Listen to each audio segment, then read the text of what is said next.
బీహార్‌లోని సమస్తీపుర జిల్లాకి చెందినటువంటి దుమదుమ అనే ఒక గ్రామానికి చెందిన భల్లు సాహ్ని అనే ఒక పుట్టి అంధుడు. అంటే ఆయన జన్మించినప్పుడే అంధుడంట. ఆయనైతే భూమి మీద ఉన్నప్పుడు ఎటువంటిది చూడలేడు. ఆయన అంధుడే. కానీ నీటిలో మునిగితే మాత్రం ఆయనకి కళ్ళు మెరుస్తాయంట. ఆ మెరుపులో ఆయనకి ప్రతిదీ నీటిలో కనిపిస్తుందంట.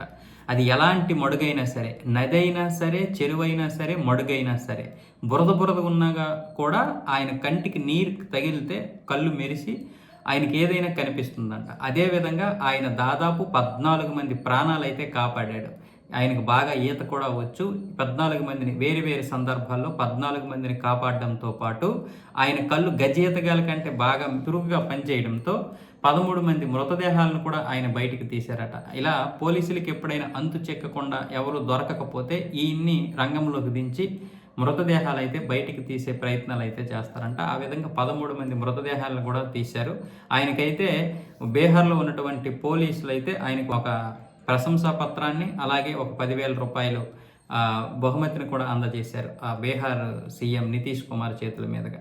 అయితే దీనిపైన డాక్టర్లు ఏమంటున్నారంటే, వైద్య నిపుణుడు డాక్టర్ లాల్ బాబూషా మాట్లాడుతూ, గాలి నీటి రిఫ్రాక్టివ్ ఇండెక్సెస్ అంటే వక్రీభవన గుణకాలు భిన్నంగా ఉండడమే దీనికి కారణమై ఉంటుందని కంటి వైద్య నిపుణుడు డాక్టర్ లాల్ బాబూషా అయితే చెప్పడం జరిగింది.